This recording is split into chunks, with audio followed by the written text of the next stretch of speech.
नमस्कार सगळ्यांना, तुमच्या सगळ्यांचं स्वागत आहे एका नवीन व्हिडिओमध्ये। आज आपण करणार आहे मुगाच्या डाळीची एक रेसिपी। त्यासाठी इकडे तेल ठेवले तापायला, त्यामध्ये तेल तापल्यानंतर मोहरी टाकली आहे। त्यानंतर चिरून घेतलेला कांदा टाकायचा आहे। कांदा घेतला होता चिरून, तो टाकायचा त्यामध्ये आणि परतून घ्यायचा आपल्याला हा कांदा थोडा कच्चेपणा त्याचा जाईपर्यंत। पटकन होणारी रेसिपी एकदम। थोडं आधी 15-20 मिनिटं आधी मुगाची डाळ आधी भिजवून ठेवायची आहे। मी भिजवून ठेवलेली आहे मुगाची डाळ।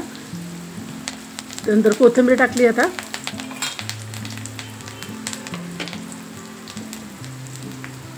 कढीपत्ता टाकायचा त्यामध्ये। नंतर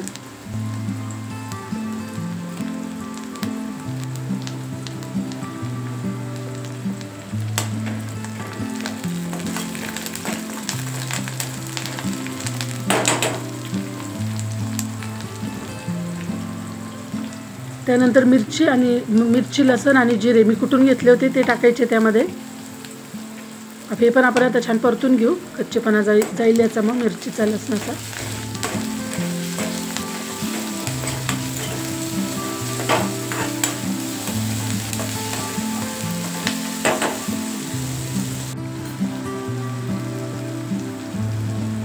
त्यानंतर हळद टाकायची आपल्याला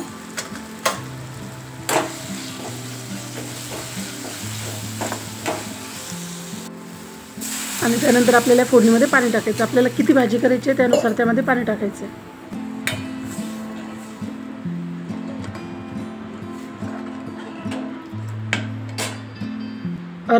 छोटी अर्धी वाटी मुगाची डाळ मी आधीच भिजवून ठेवलेली आहे, पाण्यामध्ये भिजत घातलेली आहे ती।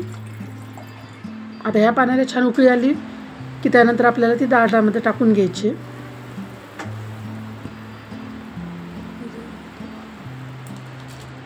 छान भिजली, पटकन भिजते मुगाची डाळ आणि पटकन शिजते पण।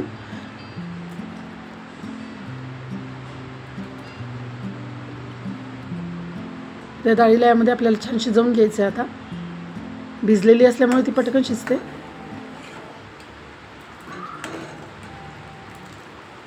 पाच ते 7 मिनिटं आपण आता याला छान शिजू देणार आहे।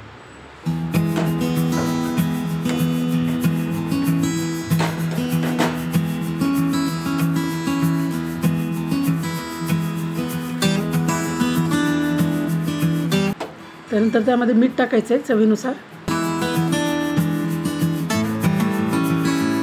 चमच्याने मीठ टाकल्यापेक्षा मला ते हातानेच सोयीस्कर वाटतं।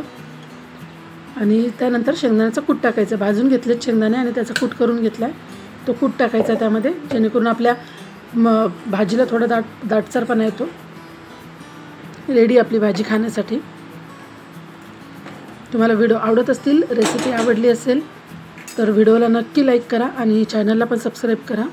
वरून कोथिंबीर घातली थोडी छान।